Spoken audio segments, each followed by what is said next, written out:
মা আমি এই বিয়ে করতে পারবো না, প্লিজ তোমরা বুঝার চেষ্টা করো। বিয়ে করতে পারবি না মানে? বিয়ে তো হয়েই গেছে, আমরা কি জোর করে তোকে বিয়ে দিয়েছি? তুই নিজ ইচ্ছায় করেছস, এখন তো আমরা সমাজের সামনে তোকে ধুমধাম করে তুলে দিচ্ছি। ও মা, তুমিও জানো কেন বিয়েটা করতে হইছে, তারপরও বলো আমি ইচ্ছা করে করেছি। দেখো যা হবার হয়েছে, তখন পরিস্থিতি অন্য ছিল, তাই করতে বাধ্য হয়েছি। কিন্তু এখন আমি মন থেকে বিয়েটা কোনোভাবেই মানতে পারবো না, না তাকে স্বামী হিসেবে চিন্তা করতে পারবো। দেখ তিশা, আমরাও চিন্তা করেনি এমন হবে, কিন্তু ভাগ্য কেউ পাল্টাতে পারে না। জন্ম মৃত্যু বিয়ে সব উপরওয়ালার হাতে, আর সে যদি তোর ভাগ্যে জিসানকে লিখে রাখে তাহলে আমরা আর কি করতে পারি? বিয়েটার কথা আত্মীয় স্বজন, পাড়া প্রতিবেশী সবার কানে চলে গেছে। এখন যদি তুই বলিস তুই ওর সাথে সংসার করবি না, তাহলে চিন্তা কর তোর বাবা সমাজে মুখ দেখাবে কি করে। যে ব্যক্তি কারো কাছে নত হয়নি, তুই কি চাস আজ তোর বাবার সম্মান চলে যাক? সে কি বাঁচবে তার মান সম্মান হারিয়ে? তুই বল। ঠিক আছে মা, তোমাদের যা খুশি করো। আমি আর কিছুই বলবো না, আমার কপাল খারাপ, তা না হলে আমার সাথেই বা কেন এমন হলো। এ কথা বলে তিশা চলে গেল। মা আর কিছু বলল না, কারণ আজ তিশার গায়ে হলুদ, সকাল থেকেই সবাই খুব ব্যস্ত, আত্মীয় স্বজন ও আসা শুরু করল। তিশার কিছু কাজিনরা তাকে গায়ে হলুদের জন্য তৈরি করল, তারা অনেক চেষ্টা করেও তিশাকে পার্লারে নিতে পারল না। তিশাকে ওরা রুমে রেখে বাহিরে চলে গেল, আর তিশা সে দিনগুলোর কথা চিন্তা করছে আর মনের অজান্তে চোখ থেকে পানি পড়ছে। 3 মাস আগে। অতীত। তিশা তিশা এই তিশা। উফ, এই মেয়েটা সবসময় পড়তে বসলে পড়ার টেবিলে ঘুমিয়ে যায়। তিশার মা। কি হলো মা, এত চেঁচামেচি কেন করো বলতো সব সময়? আমাকে একটু শান্তিমতো ঘুমাতেও দেয় না। তিশা ঘুম ঘুম চোখে। কি আমি ঘুমাতে দি না? দেখ তিশা, তুই প্রত্যেকবার অঙ্কে খারাপ রেজাল্ট করস, যখনই তোকে অঙ্ক করতে বলি তুই পড়ার টেবিলে ঘুমিয়ে পড়, সমস্যা কি তোর? মা তিশার কান ধরে। মা ও দিন দিন পড়া চোর হয়ে যাচ্ছে, পড়ালেখার প্রতি ওর একদম মন নেই। তুমি ওকে তাড়াতাড়ি বিয়ে দিয়ে দেয়, ওটাই ভালো ওর জন্য। তিশার বড় ভাই। কি বললি ভাইয়া তুই? তিশা দৌড় দিয়ে ড্রয়িং রুমে এসে তিশার ভাই টিভি দেখতে দেখতে কথাগুলো বলছিল। তিশা তিশার ভাইকে খুব ভয় পায়, খুব তেরা টাইপের মানুষ তাই। কি আর বলবো, যা বলেছি সত্য বলেছি। এবার খারাপ রেজাল্ট করলে বিয়ে দিয়ে দেব, মনে রাখিস। তিশার ভাই। তিশা নাক মুখ ফুলিয়ে নিজের ঘরে চলে গেল, কারণ ভাইকে কিছু বললে সে নিজের পায়ে কুড়াল মারার সমান জানে। বিকেলে তিশা সুন্দর করে সেজে নিল, কারণ নীলুর বাসায় যাবে। নীলুর ফুফাতো ভাই আবিরকে তিশার খুব পছন্দ, প্রথম যেদিন দেখেছিল তখন থেকেই আবির এর উপর ক্রাশ খেয়ে বসে আছে। একদম চকলেট বয়ের মতো, তিশার তো মন চাইছিল খেয়ে ফেলতে। এরপর আবির যখনই নীলুদের বাসায় আসে, তিশাও ওদের বাসায় চলে যায়। আবির আর ওর মাঝে খুব ভালো একটা সম্পর্ক তৈরি হয়ে গিয়েছে, কিন্তু সেটা ভালোবাসা কিনা তারা দুজনেই জানে না। তারা ফেসবুকে ফোনেও অনেক কথা বলে, তবে খুব লুকিয়ে। কারণ ওর ভাই জানতে পারলে ওর কপালে শনি আছে, তিশা খুব ভালো করেই জানে। যাই হোক, নীলুর বাসায় আবিরের সাথে দেখা করতে যাবে, তাই সুন্দর করে সেজে যেই ড্রয়িং রুমে পৌঁছালো তিশার চোখ কপালে উঠে গেল। ড্রয়িং রুমে জিসান আর রায়হান ভাই বসে আছে। রায়হান ওর নিজের ভাই আর জিসান হল রায়হান ভাইয়ের বন্ধু, বলতে গেলে রায়হান জিসানকে তিশার থেকেও বেশি বিশ্বাস করে।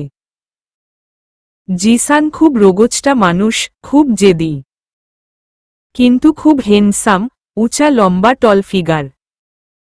উনার জন্য কলেজে অনেক মেয়েরাই পাগল ছিল। কিন্তু উনার জিদ আর রাগের কারণে কেউ কাছে আসার সাহস পেত না।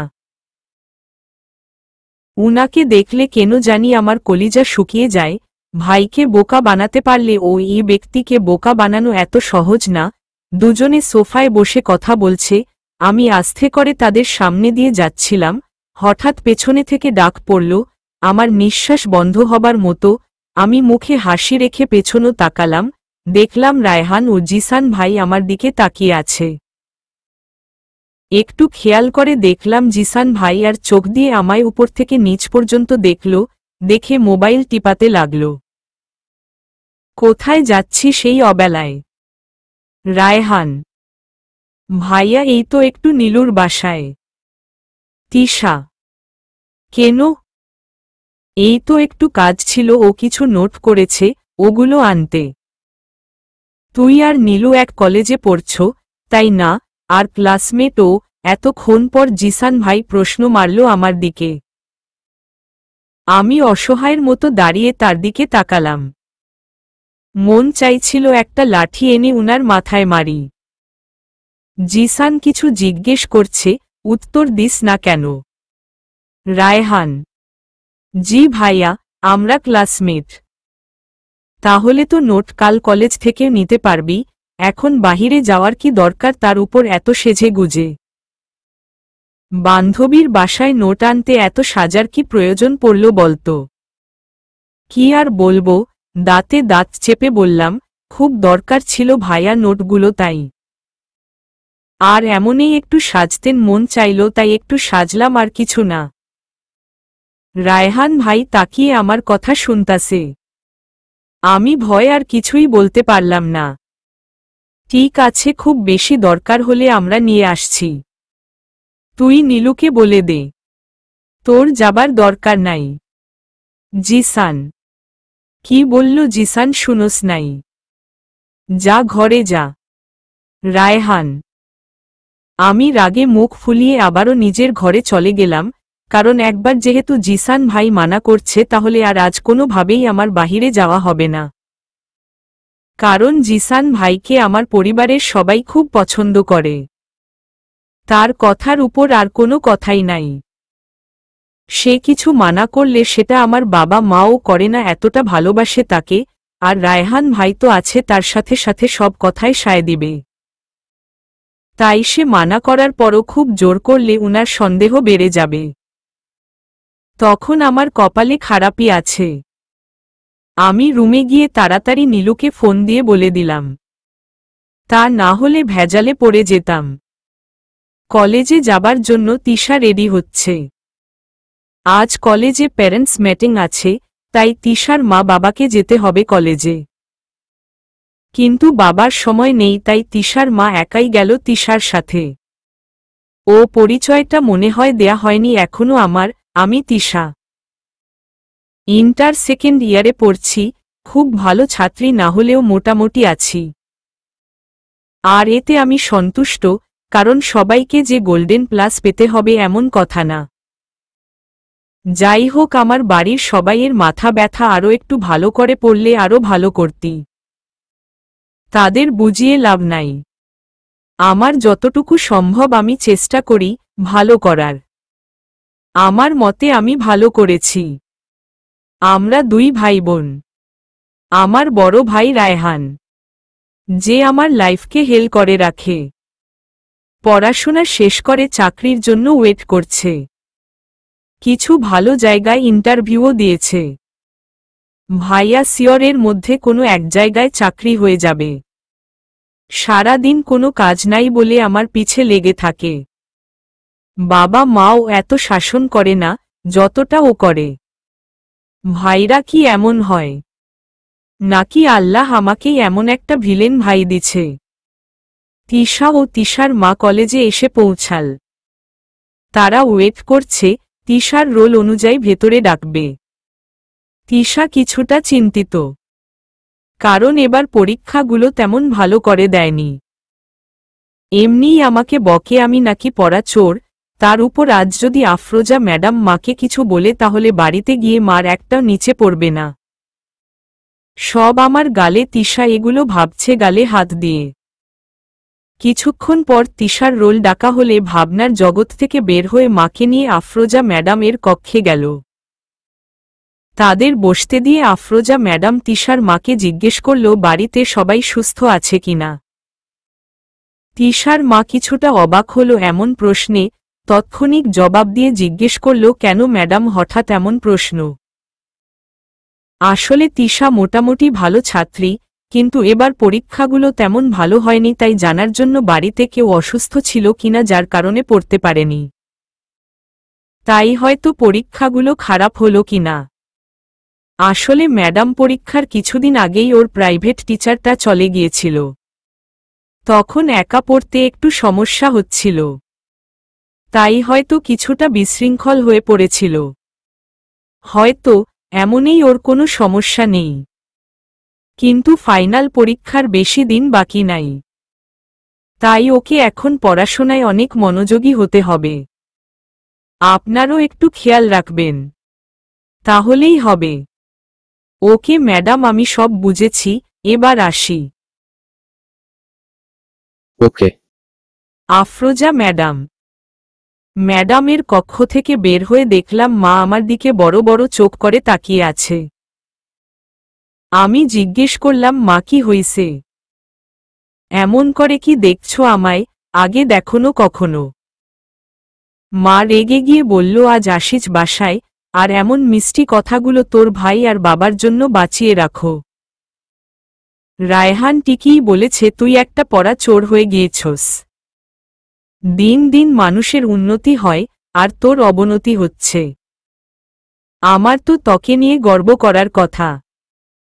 মায়ের কথা শুনে তিশার সুন্দর মুখখানি মলিন হয়ে গিয়েছে, আর মাকে পটানোর বৃথা চেষ্টা করছে, যাতে মা বাসায় গিয়ে তার ভাইকে আর বাবাকে কিছু না বলে। কিন্তু লাভ হয়নি, ওর মা কোনো কথাই শুনতে রাজি না। তাই তিশাও রেগে গিয়ে বলল, হুম্মম, আমার তো মনে হয় তুমি আমার মা না, শুধু রায়হান ভাইয়ের মা, তাই তো তোমার মাঝে দয়া মায়া কম। আমার মা হলে আমার মতো দয়ালু হতে। দেখ তিশা, বাজে কথা বাদ দে, আর বাসায় এসে নিজেকে কিভাবে বাঁচাবি সেটা ভাব। আমি গেলাম বাসায়, তুই ক্লাসে যা। ক্লাসে গিয়ে তিশা নীলাকে সব বলল, আর ওর থেকে বুদ্ধি চাইল আজকে কিভাবে বাঁচা যায়। নীলা তো একদম না বলে দিল। তোর কি মাথা খারাপ হইছে? তোর ভাই যদি শুনে আমি তোকে কোনো উল্টা পাল্টা বুদ্ধি দিই, তাহলে আমাকে মাথায় তুলে একটা আছাড় মারব। আর আমি তো এই ভয় আছি আবিরের কথা জানলে আমায় কি করে, আমার সেদিন মৃত্যুদণ্ড নিশ্চিত। রাতে এ চিন্তায় গুম হয় না আমার, জানোস, হারামি তোর জন্য। এত চিন্তা করস কেন? আমি কি ওর সাথে প্রেম করে বেড়াইছি? ভালো লাগতো তাই একটু আকটু কথা বলতাম। আর কি করছি? প্রেম করার ইচ্ছা না থাকলে এখানেই স্টপ যা, আর আগে বাড়িস না। তা না হলে থাক, আর বলবো না। আরে বাদ দে, আগে বল এখন কি করব? আমি কোথাও পালিয়ে গেলে কেমন হয় বলতো? তোর মাথা সব নাটবল্টু কি ঢিলা হয়ে গেছে বলতো? লিনা। তিশা অবাক হয়ে বলল, না তো, কেন তুই এমন বলছস? তাহলে কি বলবো? তুই ভাবছস তুই এমন করলে তোর ভাই তোকে যেখান থেকে পারুক খুঁজে এনে একটা রিকশাওয়ালার সাথে বিয়ে দিয়ে দেবে? তাহলে ভালো হবে, তাই না? নীলার কথা শুনে তিশা গভীর চিন্তায় মগ্ন হল। আসলেই তো আমার ভাই এটা করতেই পারে, ওর কোনো ভরসা নাই, এমনই বলে পরীক্ষায় খারাপ করলে নাকি বিয়ে দিয়ে দিবে। তার উপর এটা করলে আমার কপালে রিকশাওয়ালাই জুটবে। না না না বলে চিৎকার করল তিশা। চিন্তা বাদ দেয়া হবার হবে। ভাইয়া হয়তো একটু বকবে। খেয়ে নিস। এত কিছু খেতে পারছ, একটু বকা খেলে কি হবে? হুম্মম। কলেজ থেকে সোজা বাসায় গেল। ওর আজ বাসায় যেতেও ভয় লাগছে। বাসায় গিয়ে সোজা রুমে গিয়ে ফ্রেশ হল, কিছু খেয়ে বিশ্রাম নেবার জন্য বিছানায় পিঠ লাগাতেই ঘুমিয়ে পড়ল। সন্ধ্যায় মায়ের ডাকে ঘুম ভাঙল। কি হইছে মা, এত ডাকাডাকি কেন করছ? তোর বাবা আর রায়হান ডাকছে তোকে, ড্রয়িং রুমে আসো। এ কথা শুনে আমার কলিজার পানি সব শুকিয়ে গেছে। তবুও আস্তে আস্তে ড্রয়িং রুমের দিকে পা বাড়ালাম। তিশা, এসব কি মা? তোর মা যা বলছে সত্য। এভাবে খারাপ করার কারণ কি বলো? তোমার সমস্যা না জানলে সমাধান কি করে করব? ভাইয়া আমার দিকে ডেব ডেব করে তাকিয়ে আছে। আমি কি বলি তা জানার জন্য হয়তো। আসলে বাবা, 3 মাসে 3টা টিচার আসছে। আর নতুন টিচার এসেই পুরানো টিচারের সব বদলে নতুন করে সব দেয়, যার কারণে সবকিছু উল্ট পালট লাগতো আমার। পড়াগুলো ঠিকমতো কভার করতে পারনি। আর পরীক্ষাও সামনে এসে পড়েছে, তাই এমন হলো বাবা। একদমই কথাগুলো বলে চুপ হয়ে যায় তিশা। ঠিক আছে, বুঝলাম, কিন্তু এই সমস্যার কথাগুলো আগে বললে এমন হতো না। আমরা কিছু না কিছু ব্যবস্থা করতাম। রায়হান তখনও চুপ, কিছুই বলল না। হয়তো সমস্যাটা বুঝতে পড়েছে তিশার। রায়হান, তুমি কালই ওর জন্য ভালো একটা টিচারের ব্যবস্থা করবে। আর পরীক্ষার আগ পর্যন্ত যাতে আর টিচার বদলাতে না হয় তেমনভাবে দেখে আনবে। ঠিক আছে বাবা। রায়হান। তিশা দেখল ওর ভাই ওর দিকে এখনো ডেব ডেব করে তাকিয়ে আছে। ভাইয়া, তুমি কি আমায় কিছু বলবে? না, তেমন কিছু না, এমনই তোর কাজে আমরা অনেক গর্বিত। আর কিছু বলে তোকে ফুলিয়ে দিতে চাই না। তিশা ভ্যাবাচ্যাকা হয়ে গেল ভাইয়ের এমন কথা শুনে। রাতের খাবারের পর রায়হান ভাবছে, কার কাছে দিলে তার আদরের বোনটি সুরক্ষিত থাকবে আর পড়াতেও পারবে। কারণ এর আগের 3টা টিচারের মধ্যে 2টারই চরিত্র ভালো ছিল না। তা কিছু দিনের মধ্যেই রায়হান বুঝতে পারল, আর সাথে সাথে না করে দিল। এর মধ্যে নিলয় ছেলেটা ভালো ছিল, কিন্তু ওর ভালো চাকরি হওয়াতে তিশাকে পড়াতে পারেনি। রায়হান সিগারেট টানছে আর ভাবছে এত আর্জেন্ট একটা ভালো টিচার কই পাবে। ওর ফ্রেন্ডসের অনেকেই টিউশনি করে, কিন্তু তাদের স্বভাবও তেমন ভালো না। এমন সময় জিশান ফোন করল। কি রে, খুব টেন্স মনে হচ্ছে? রায়হানকে জিজ্ঞেস করল। রায়হান সব বলল। এখন কি করি বলতো? আরে ভাবিস না, কাল দেখবনি। কি করা যায়? এখন ঘুমা। রাখি। জিশান ফোন কাটার পর রায়হান ভাবতে লাগল জিশান হলে মন্দ হতো না। কিন্তু জিশান কি রাজি হবে? ওর কোনো কিছুর অভাব নেই। ওকে কোনো মুখে বলবো তিশাকে পড়াতে, যদি রাজি না হয় ধুর, কাল দেখবনি। মানলে মানবে, তা না হলে অন্য কিছু ভাবব। পরের দিন রায়হান আর জিসান বসে চা খাচ্ছে। তাদের একটা নির্দিষ্ট জায়গা আছে, তারা এখানেই বসে বেশিরভাগ সময় আড্ডা মারে। হঠাৎ জিসান রায়হানকে উদ্দেশ্য করে বলল, কি রে, কিছু ভাবলি? কাকে রাখবি? ভাবলাম তো, সারা রাত ঘুমিয়ে ঘুমিয়ে অনেক ভাবলাম। কি? মানুষ জেগে থেকে ভাবে আর তুই ভাবিস ঘুমিয়ে ঘুমিয়ে? আজব। জিসান। আরে দূর, ওটা বাদ দে, আমি এমনই ভাবি।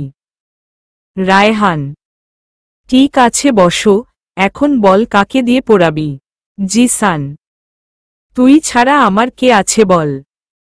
জিসান চা খাচ্ছিল, রায়হানের কথা শুনে বিষম খেল। কি যা তা বলছস? আমি? তুই আর কাউকে খুঁজে পাসনি? আমি কি আগে কাউকে পড়াইছি? আর জানোস না, তিশা মাঝে মাঝে এমন কাণ্ড করে, তখন আমার খুব রাগ উঠে যায়। তখন আবার আমি নিজেকে সামলাতে না পারলে কি না কি করে ফেলবো আমি নিজেও জানি না। আমার রাগ সম্পর্কে তো তোর আইডিয়া আছে। সে কারণেই তো তোকে বললাম, তিশা খুব ভয় পায় তোকে। তোর ভয় এমনই দেখবি পড়াও সব তাড়াতাড়ি কমপ্লিট করে ফেলবে তোকে ভাগানোর জন্য। আমি পড়াতাম, কিন্তু আমার চাকরির লেটার যে কোনো সময় পেয়ে যাব, তখন আবার সমস্যা হবে, তাই তোকে বললাম। আর ওর পরীক্ষারও বেশি দিন বাকি নেই। দেখ, এত কম সময় ওর সিলেবাস একমাত্র তুই কমপ্লিট করে দিতে পারবি। তুই রনিকে বল, ও তো এর আগে ও অনেককে পড়িয়েছে। জিসান, তুই রনির স্বভাব জানোস না, ওর কাছে আমার বোনকে দেব, এর আগে ও কি কি করেছে জানোস না। পড়া রেখে আমার বোনের দিকে নর দিবে। দেখ জিসান, আমার শেষ ভরসা তুই। তুইও কি আমাকে নিরাশ করবি? ওকে ঠিক আছে, আমি শুধু ওর সিলেবাস শেষ করে দেব। ওকে, কিছুক্ষণ চিন্তা করে জবাব দিল। ও জিসান। জিসানকে জড়িয়ে ধরে, তুই আমার কত বড় সমস্যা দূর করছস জানোস না। তোর সমস্যা তো দূর হলো, আমার শুরু হলো। তুই জানোস তোর বোন আমাকে হিটলার বলে। আমি নাকি এনাকোন্ডা। আমি নাকি সবকিছু গিলে ফেলি, চাবানোর সুযোগও দিনা। জিসান, হা হা, তোকে কে বলল? একদিন বসে বসে আমাকে বকছিল, আমি পেছনও দাঁড়িয়েছিলাম, বেচারি জানত না। যখন আমাকে দেখল এমন দৌড় দিল। 1 মাস আমার সামনেও আসেনি। তাহলে বুঝ। ভালোই। তুই আজ থেকেই পড়ানো আরম্ভ কর। আমি মাকে বলে দিবনি। রায়হান, ওকে। জিসান। বিকেলে হঠাৎ কলিং বেল বেজে উঠল। তিশা, দরজা খোল, দেখতো কে আসছে। তোর স্যার আসার কথা ছিল। মা চিৎকার দিয়ে বলছে রান্নাঘর থেকে। তিশা দরজা খুলে দেখে জিসান দাঁড়িয়ে আছে। জিসানকে দেখে এই সময় তিশা কিছুটা আশ্চর্য হল। কারণ রায়হান ভাই না থাকলে জিসান কখনো আসে না, ফোন দিয়ে আসে। জিসান ভাই, আপনি? রায়হান ভাই তো বাসায় নেই। তা তো জানি, আমি তো রায়হানের সাথে দেখা করতে আসিনি, আসছি তোর জন্য। জিসান। তিশা, মুখ চোখ বাঁকিয়ে। কি রে, এভাবে তাকিয়ে থাকবি নাকি ঘরেও আসতে দিবি? কি রে তিশা, কে আসছে?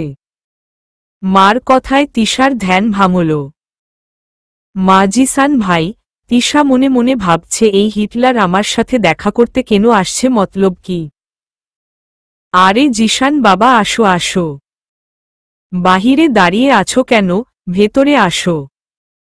জিসান ভেতরে ঢুকে তিশার মাকে জিজ্ঞেস করল, আন্টি কোথায় বসবো, ড্রয়িং রুমে নাকি তিশার রুমে? তিশার রুমে কথাটা শুনে তিশা যেন আকাশ থেকে পড়ল। মা, রুমে মানে কি? তিশার মা তিশার কথা কানে মনে হয় শুনলই না। আরে এখানে কেন বসবে, তিশার রুমে গিয়ে বসো।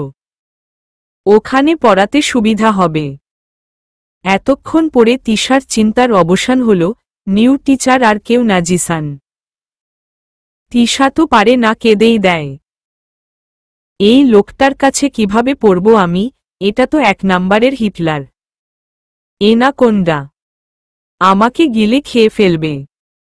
মনে মনে জিসানকে গালি দিচ্ছে আর ভাবছে, আমাকে গালি দেয়া শেষ হইছে নাকি আরও বাকি আছে? এখন চল পড়তে বসতে। জিসানের কথায় তিশা ভ্যাবাচেকা হয়ে গেল। কপালটা কুঁচকিয়ে মনে মনে বলল, কিভাবে জানলো আমি গালাগালি করছি? জিসান গিয়ে তিশার রুমে চেয়ারে বসল।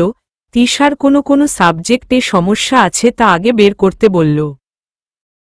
তিশা 2টা বই সামনে দিয়ে বলল, কত বছর পর এই বইগুলোর মুখ দেখছেন? তোর কি মনে হয় আমি অনেক বুড়ো হয়ে গিয়েছি? তাই বই দেখলে বলবো, আরে আমি তো পাশ করার পর বইগুলো ধরিনি। তাই না? না, তেমন কিছু তো বলিনি আমি।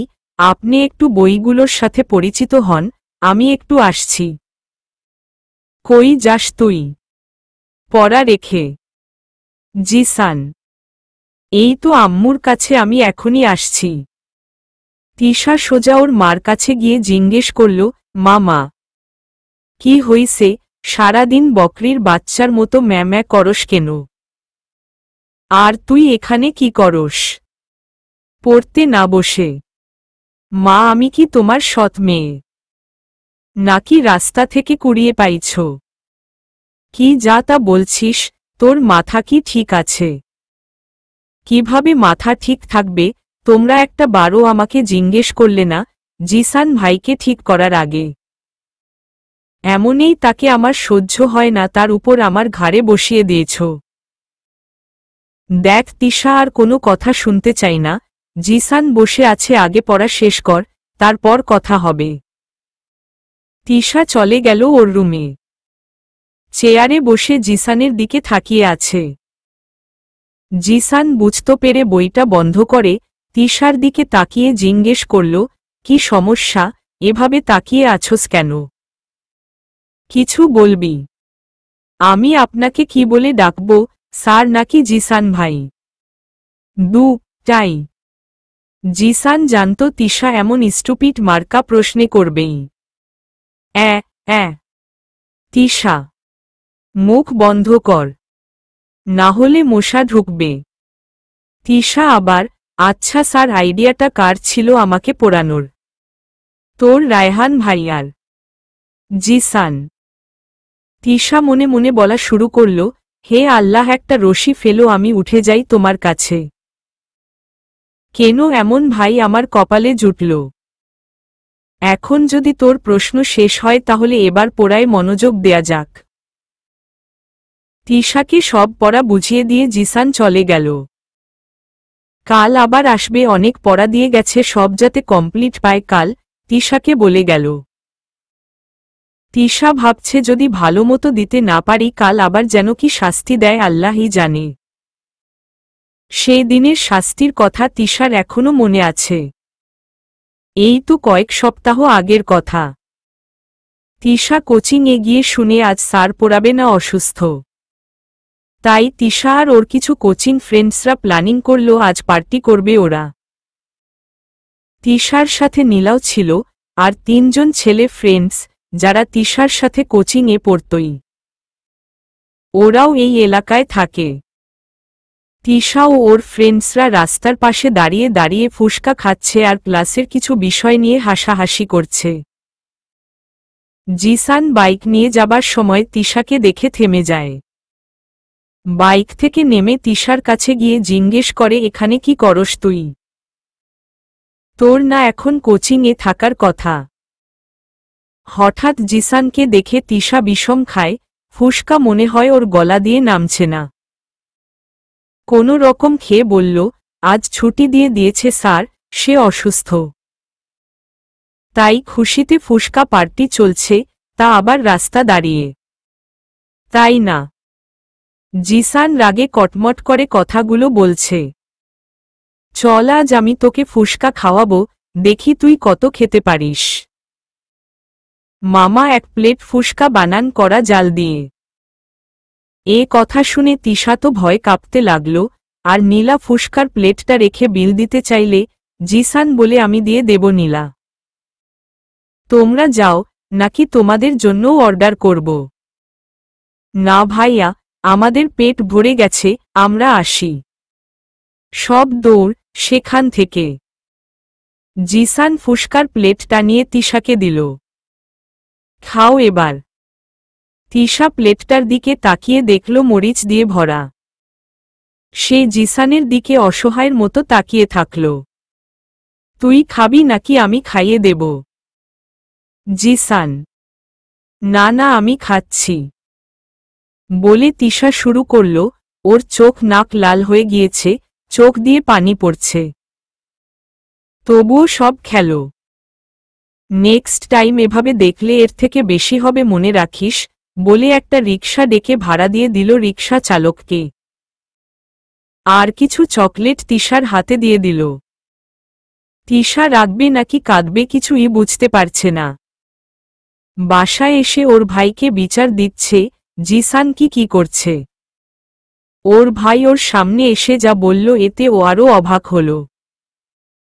জিসান তো জাল খাইয়েছে, আমি থাকলে তোকে 1 থাপ্পড় মারতাম।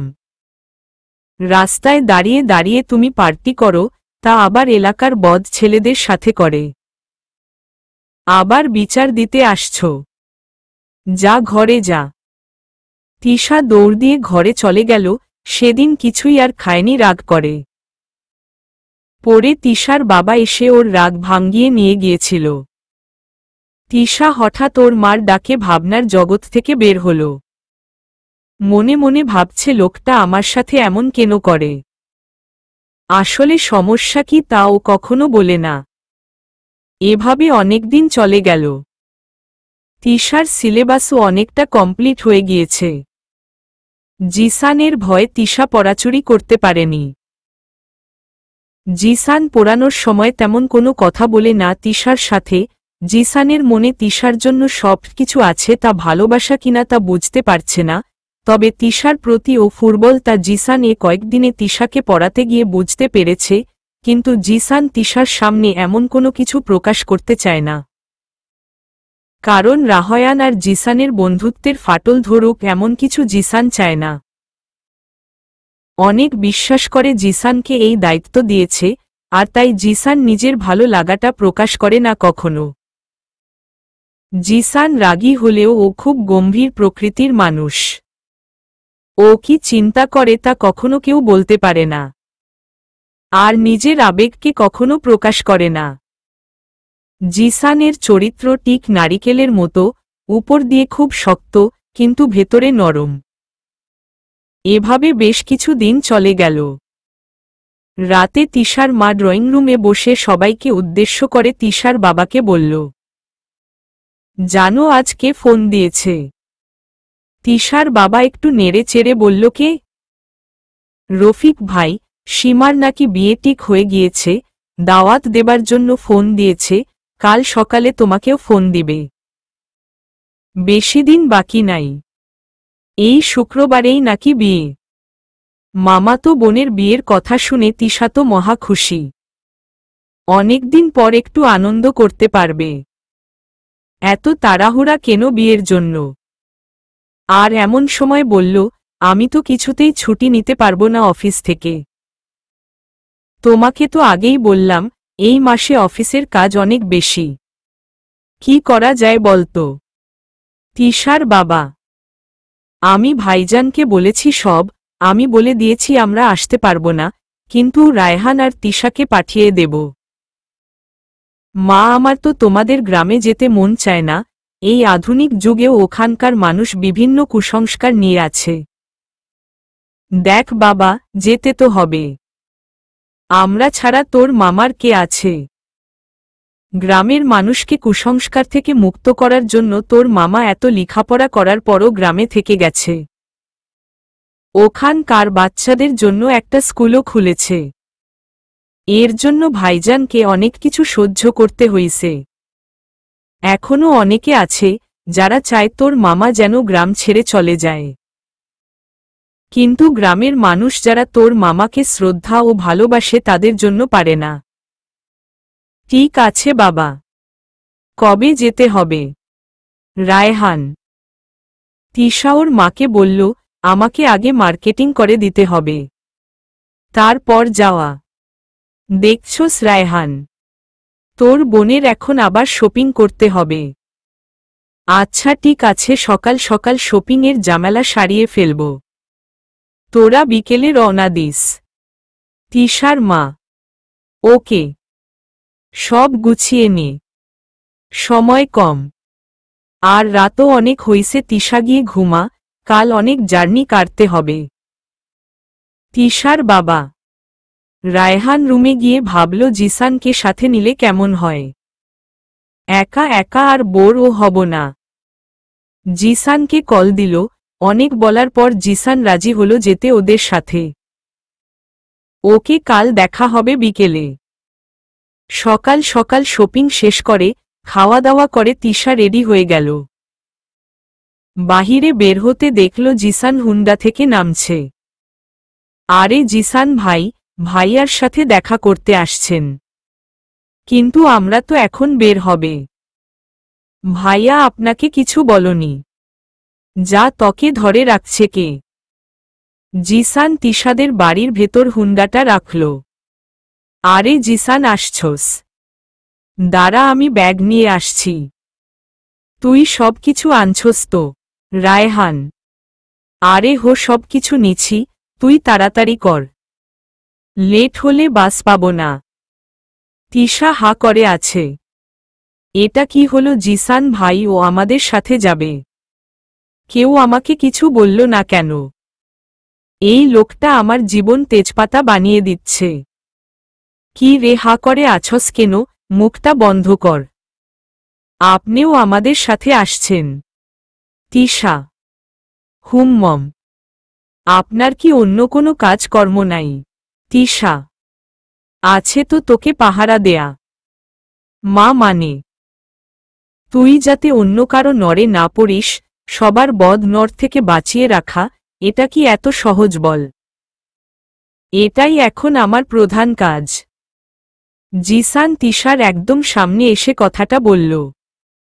জিসান এত কাছাকাছি আসায় তিশা একটু ঘাবড়ে গেল।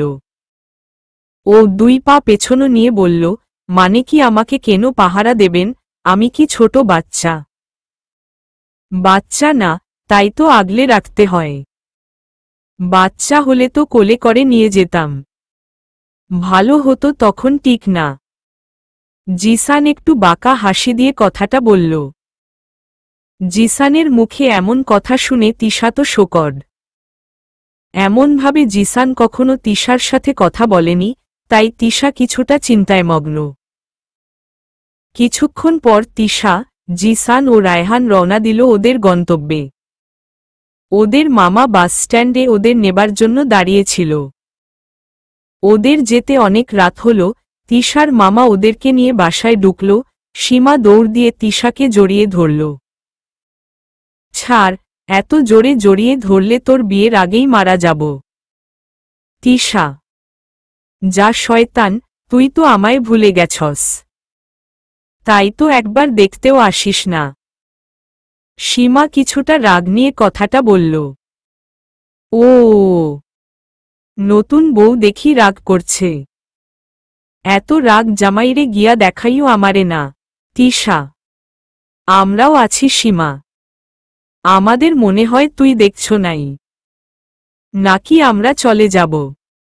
রায়হান: ভাইয়া, কি বলো? এক তো কত বছর পর আসছো, তার উপর এখন ঢং করছো আমার সাথে। হইছে, কাল কথা বলিস, এখন ওদের ঘরে আসতে দে। কত দূর থেকে আসছে, খেয়ে দে বিশ্রাম নিক। কাল আবার অনেক কাজ আছে, বিয়ে বাড়ি বলে কথা। তিশার মামি: তিশার মামা মামি ও সীমা জিসানকে ভালো করে চেনে। ঢাকায় তিশাদের বাসায় জিসানের সাথে দেখা হয়েছিল অনেকবার।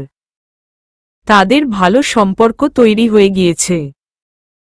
তাই জিসানকে দেখে তারা খুব খুশি হয়েছে। সবাই খাওয়া দাওয়া শেষ করে ঘুড়ি মাতে চলে গেল। রায়হান ও জিসান সকাল সকাল ঘুম থেকে উঠে গেল। কারণ আজ গায়ে হলুদ আর ডেকোরেশনের দায়িত্ব পড়ল তাদের, তাই তারা সকাল সকালই কাজ শুরু করে দিল। তিশা লোকজনের কোলাহলের শব্দে ঘুমাতে পারছে না। বিয়ে বাড়ি বলে কথা, শব্দ তো হবেই। তাই সেও ঘুম থেকে উঠে গেল।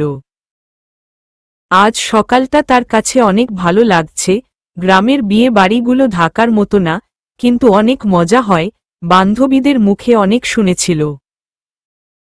তাই সেও আজ অনেক মজা করবে ভাবছে মনে মনে।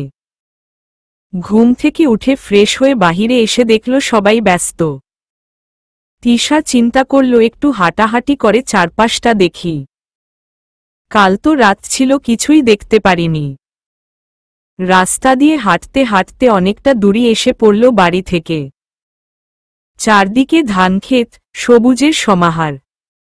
হঠাৎ পিছে ঘুরে তিশা ভয়ে আঁতকে উঠল। সামনে 3টা ছেলে দাঁড়িয়ে আছে। তাদের মতলব ভালো দেখাচ্ছে না, তিশা বুঝতে পারল। পাশ কাটিয়ে যেতে চাইলে ওরা বাধা দেয়। কিছু বলার আগেই ওরা তিশার হাত ধরে ফেলে। তিশা চিল্লাতে শুরু করে। এমন সময় ওদের 3জনের মধ্যে একজন বলে, আরে সুন্দরী, এমন করো কেন? আমরা তো তোমারে মারব না, একটু আদর করব। এটা বলে ওরা হাসাহাসি করছে। রায়হান বারবার তিশাকে বলেছিল একা কোথাও যেতে না, কিন্তু তিশা এমন ভুল কিভাবে করল? নিজের ভুলের কারণে এত বড় বিপদে পড়তে হল। তিশা মনে মনে আল্লাহকে ডাকছে, কারণ চারপাশে কেউ নেই যে তিশাকে সাহায্য করবে। তিশার চোখ দিয়ে ভয় পানি বের হচ্ছে। ছেলেটা তিশার হাত ধরে টেনে একটা ঝোপের মধ্যে নিয়ে যেতে চাইল। এমন সময় তিশা বুঝল তাকে কেউ ধরে রেখেছে। পেছনে তাকিয়ে দেখে জিসান। তিশা এই প্রথম জিসানকে দেখে এত খুশি হল। জিসান তিশার অন্য হাতটা ধরে রাখছে। ওই কেডারে তুই? আমাগো মালের দিকে নরদেশ। জানোস আমরা কে? ওই ছেলেগুলোর মধ্যে একজন বলল। জিসান রাগে তিশাকে একটা থাপ্পড় মারল। তিশা তো অবাক। গালে হাত দিয়ে জিসানের দিকে তাকিয়ে দেখল জিসানের চোখ দুটা লাল হয়ে আছে। তোকে না বলছি একা কোথাও বের হবি না। তুই এখানে একা একা কি করছস? তুই কেন কোনো কথা শুনুছ না বলতো? সমস্যা কি? জিসান তিশার সাথে রাগারাগি করছে এমন সময় তিশার হাতের দিকে ওর নজর যায়। হাতটা লাল হয়ে গিয়েছে। এটা দেখে জিসানের রাগ আরও বেড়ে যায়। কে তোকে ধরছে এদের মধ্যে? তিশা চুপ হয়ে আছে। এখন জিসান জোরে একটা ধমক দিল। তিশা ভয় পেয়ে যায়। তিশা আঙ্গুল দিয়ে দেখিয়ে দেয় যে ছেলেটা ওর হাত ধরেছিল। জিসান ছেলেটার সামনে গিয়ে এমন জোরে একটা থাপ্পড় মারে যে ছেলেটা রাস্তার অনেকটা দূরে গিয়ে পড়ে। নাক দিয়ে রক্ত বের হয়ে যায়।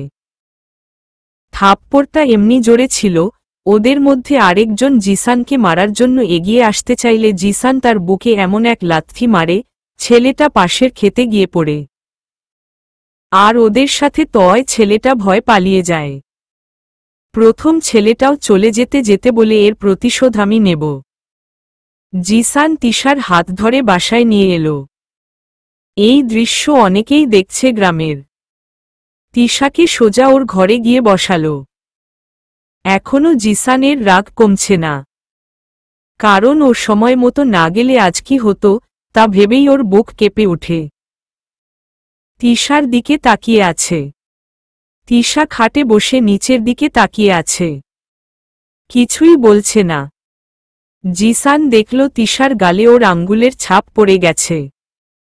তা দেখে জিসান নিজেই নিজেকে বকছে কিভাবে তিশাকে মারতে পারল সে। রুম থেকে বের হয়ে পাশের রুম থেকে একটা মলম নিয়ে আসলো। একটা চেয়ার নিয়ে তিশার সামনে বসল। জিসান মলমটা নিয়ে ওর গালে লাগাতে গেলে তিশা বলল, আমাকে দিন, আমি নিজেই লাগাতে পারব। চুপ একদম, নাকি আরও একটা থাপ্পড় খাবি? আমাকে আমার কাজ করতে দে। জিসান আস্তে আস্তে করে ওর গালে মলমটা লাগিয়ে দিল। নাস্তা করেছিস? জিসান তিশাকে জিজ্ঞেস করল। তিশা মাথা নাড়িয়ে না বলল। ওকে আমি সীমাকে দিয়ে নাস্তা পাঠিয়ে দিচ্ছি, চুপচাপ লক্ষ্মী মেয়ের মতো নাস্তা করে নিস। কোনো নাটক একদম করবি না। তিশা রাগী চোখে জিসানের দিকে তাকায়। আমিই তোকে মারব, আবার আমিই তোকে আদর করে মলম ও লাগিয়ে দেব। এই অধিকারটা শুধু আমার। জিসান একটু হেসে কথাটা বলে বাহিরে চলে গেল। সীমাকে তিশার নাস্তার জন্যও বলে দিল। তিশা অবাক হয়ে জিসানের যাওয়ার পথে তাকিয়ে রইল। তিশা ভাবতেও পারেনি জিসান এমন কোনো কথা বলবে ওকে। সীমার ডাকে তিশার ঘোর কাটল, সীমা ওকে নাস্তা করিয়ে দিল। জিসান বাহিরে এসে রায়হানকে সব বলল। রায়হানেরও তিশার উপর খুব রাগ আসল। এত করে বুঝাবার পরও এই মেয়েটা এমন ভুল কেমনে করল? রাগে তিশার কাছে যেতে চাইলে জিসান বাধা দেয়। আজ এমনেও অনেক হইছে আর না। আমি ওকে যা বলার বলে দিয়েছি, পরে কথা বলিস। এমনই অনেক কাজ আছে, তা সারি, তাড়াতাড়ি চল। সারাদিন তিশা আর রুম থেকে বের হয়নি। আসলে জিসানকে দেখে ভীষণ লজ্জা লাগছে ওর, তাই সারাদিন সীমার সাথেই ছিল। রাতে হলুদের জন্য একটা হলুদ জামদানি শাড়ি পরল, মুঠ ভরে চুড়ি পরল, হালকা সাজে গাঢ় লিপস্টিক দিল, মাথার সামনের চুলগুলো ক্লিপ দিয়ে বেঁধে নিল, পেছনোর চুলগুলো কাটা দিয়ে খোপা করে নিল। এর থেকে বেশি সাজ ওর পছন্দ না। এদিকে জিসান ও রায়হানও তৈরি হয়ে গেল। রায়হান আগেই বের হল। জিসান তৈরি হয়ে বাহির হতেই দেখল তিশা শাড়ি ঠিক করতে করতে রুম থেকে বের হচ্ছে। সামনে যে জিসান দাঁড়িয়ে আছে তা ওর খেয়ালই নাই। জিসানের সাথে ধাক্কা খেয়ে পড়ে যেতে নিলে জিসান ধরে ফেলে। জিসানের এক হাত তিশার কোমরে আর এক হাত দিয়ে তিশার হাত ধরে আছে। আল্লারে বাঁচাও ভয়ে তিশা চোখ বন্ধ করে ফেলল। কিছুক্ষণ পর তিশা চোখ খুলে দেখে জিসান ওকে ধরে রাখছে, তা না হলে পড়ে কোমর আজ যেত। জিসান তিশাকে সোজা করে দাঁড় করাল। কোথায় চোখ রেখে হাঁটস বলতো? এখন যদি আমি না থাকতাম কি হতো? আপনি ছিলেন বলেই পড়ে যেতে নিয়েছি, তা না হলে তো আমি পড়তামই না। ভুল আপনার ছিল, আর আমাকে বকছেন শুধু শুধু। আর আপনি না ধরলে অন্য কেউ ধরত, কেউ না কেউ বাঁচাতো আমাকে। তিশা একদমে কথাগুলো বলে জিসানের দিকে তাকাল। জিসানের চোখ দুইটা লাল হয়ে গিয়েছে রাগে। তিশাকে অন্য কেউ ধরত এ কথাটা শুনতাই জিসানের রাগ চরম মাত্রায় পৌঁছে গেছে। তিশার হাতটা ধরে টেনে রুমে নিয়ে গিয়ে দরজাটা লাগিয়ে দিল। তিশা এবার ভয় পেয়ে গেল। জিসান তিশার দিকে এক পা করে আগাতে লাগল। তিশা ভয় পিছিয়ে যেতে লাগল। ভয় তিশার মুখ দিয়ে কথাও বের হচ্ছে না, কারণ তিশা জিসানের এমন রূপ আগে দেখেনি কোনো দিন। পেছনের দেয়ালে তিশার পিঠ ঠেকে গেল। তিশার কাঁধের দুপাশে হাত রেখে তিশাকে জিজ্ঞেস করল, কি বললি তুই, আবার একটু বলতো? আমি কি বললাম? তিশা ভয়ে ভয়ে বলল, তোকে অন্য কেউ ধরবে মানে? কেউ তোকে ধরলে আমি তাকে জ্যান্ত কবর দেবে, আর তুই কাউকে ধরলে তোর হাত কেটে দেব, মনে রাখিস। আর এত সেজে গুজে কই যাস? গায়ে হলুদ তোর বোনের, তোর না। আর এত বড় কেন ব্লাউজের গলা? শরীর দেখাতে খুব ভালো লাগে তাই না?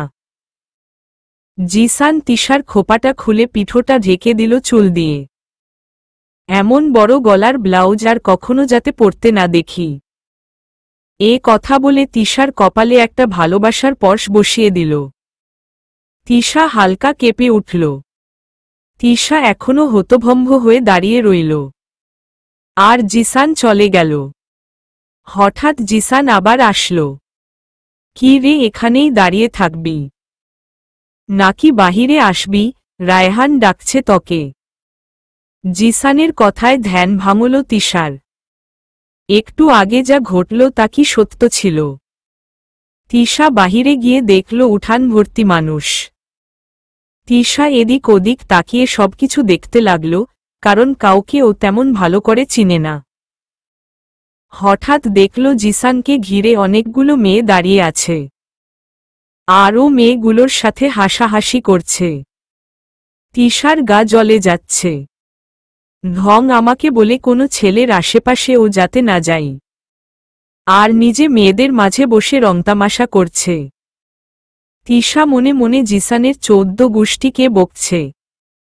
জিসান আর চোখ দিয়ে সব দেখছে আর হাসছে। তিশা রেগে গিয়ে সীমার পাশে গিয়ে বসল। সবাই হলুদ দেয়া আরম্ভ করল। আর জিসান শুধু তিশার দিকেই তাকিয়ে আছে। এই মেয়েটা আমাকে পাগল বানিয়ে ছাড়বে। আজ ওকে পরীর মতো লাগছে।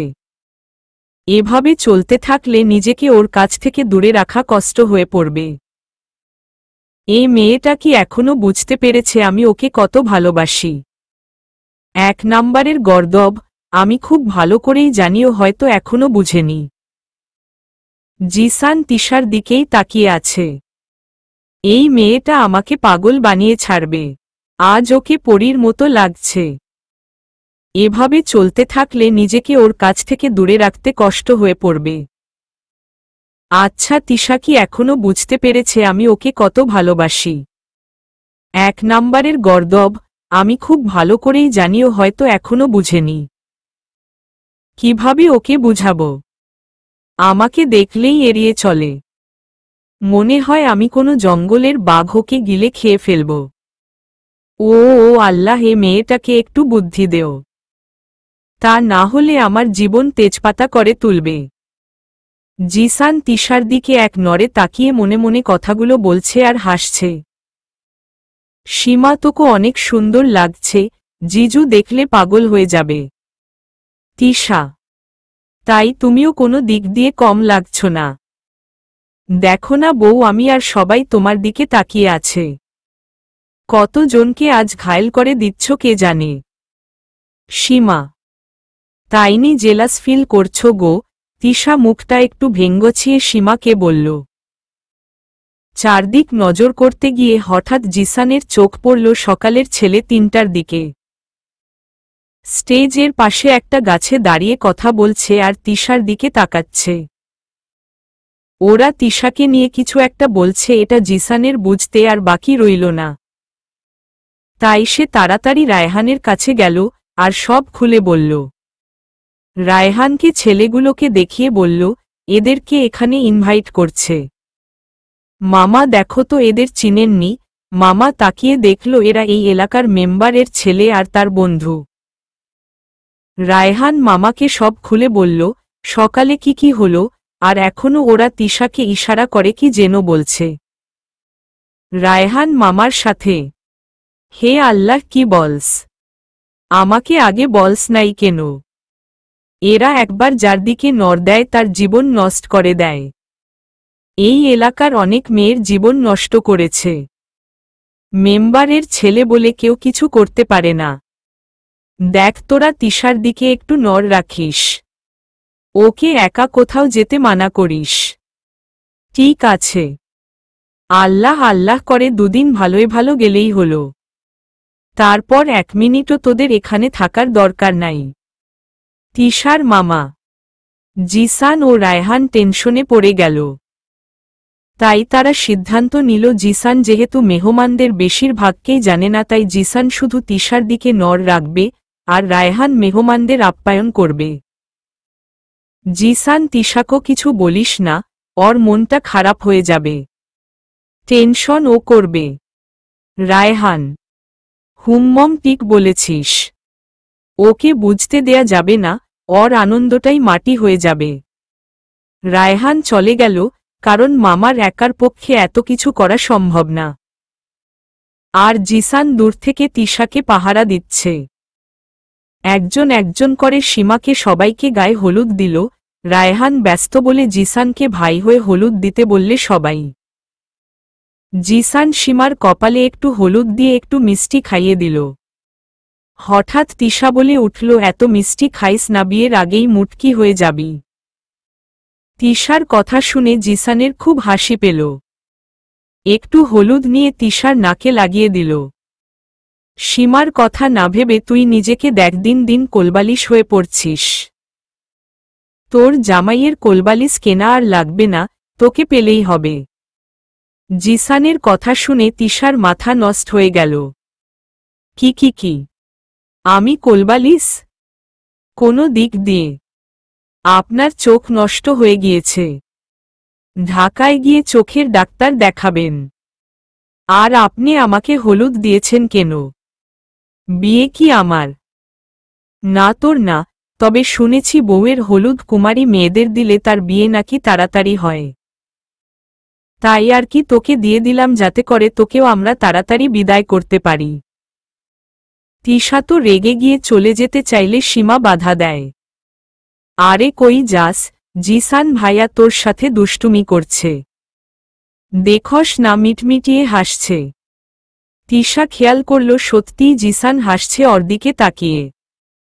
তিশা মনে মনে যত গালি ছিল সব জিসানকে দিল। অনুষ্ঠানের গান বাজনাও শুরু হয়ে গেল। সবাই অনেক আনন্দ করছে। ছেলে পক্ষ আর মেয়ে পক্ষের মধ্যে অনেক খেলা চলছে, গিফট আদান প্রদান। কেউ ভাঙ্গা গলায় গান করছে, আবার কেউ নাচছে। যে যেটা পারছে করছে। হঠাৎ তিশার দিকে খেয়াল করল, একটা ছোট মেয়ে তিশাকে শরবত এনে দিল। তিশা মেয়েটার সাথে কথা বলছে আর শরবতটা খাচ্ছে। জিসান ভাবল হয়তো তিশার পিপাসা পেয়েছে, তাই মেয়েটা কে দিয়ে আনিয়েছে। আরে এটা কার জন্য, ছোট মেয়েটি? এটা তোমার জন্য। আমার জন্য কে দিয়েছে? ভাইয়া দিয়েছে, মেয়েটি বলে দৌড় দিল। তিশা ভাবল হয়তো রায়হান ভাই তিশার জন্য শরবতটা পাঠাইছে, তাই অন্য কিছু চিন্তা না করে খেয়ে ফেলল। আরে এটার টেস্টটা এমন কেন? কোমন জানি। হয়তো গ্রামের পানি দিয়ে বানিয়েছে বলে এমন হইছে। তিশা আবার গায়ে হলুদের অনুষ্ঠানের দিকে মন দিল। হঠাৎ মনে হল তিশার মাথাটা একটু ঘুরাচ্ছে।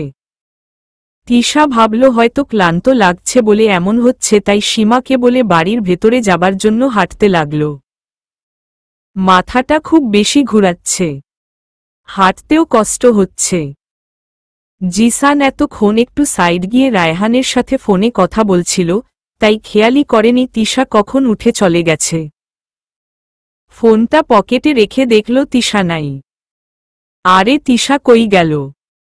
জিসান সীমাকে জিজ্ঞেস করল, সীমা তিশা কই, তোমার সাথে না ছিল? ভাইয়া ওর নাকি মাথা ঘুরাচ্ছে, তাই বাড়ির ভেতরে চলে গেছে। মাথা ঘুরাচ্ছে কেন হঠাৎ? জিসান ও বাড়ির ভেতরে দৌড় দিল, কিন্তু বাড়ির ভেতরে তিশাকে পেল না। আশেপাশে খুঁজতে গেলে হঠাৎ জিসান দেখল তিশার স্যান্ডেল পড়ে আছে বাড়ির পেছনে। জিসান বুঝতে পারল কিছু একটা হয়েছে। রায়হানকে ও অনেক কল করল, কিন্তু এত শব্দে ফোনের রিং রায়হান শুনতে পায় নাই। জিসান আর কিছু চিন্তা না করে বাড়ির পেছনের দিক হাঁটতে লাগল। পেছনের দিকটা একটু জঙ্গলের মতো, আর কিছুটা দূরে তিশার মামাদের একটা পরিত্যক্ত বাড়ি আছে, যেটা এখন স্টোর রুম বানিয়ে। আসলে আগে ওখানেই তিশার মামারা থাকত, পরে এখানে নতুন বাড়ি করে ওটাকে স্টোর রুম বানিয়ে রাখছে। জিসান সোজা ওই বাড়ির দিকে হাঁটা ধরল। দেখল স্টোর রুমের দরজা খোলা। জিসানের মনে একটু খটকা লাগল, তাই ফোনের লাইটটা অন করে ভেতরে ঢুকল।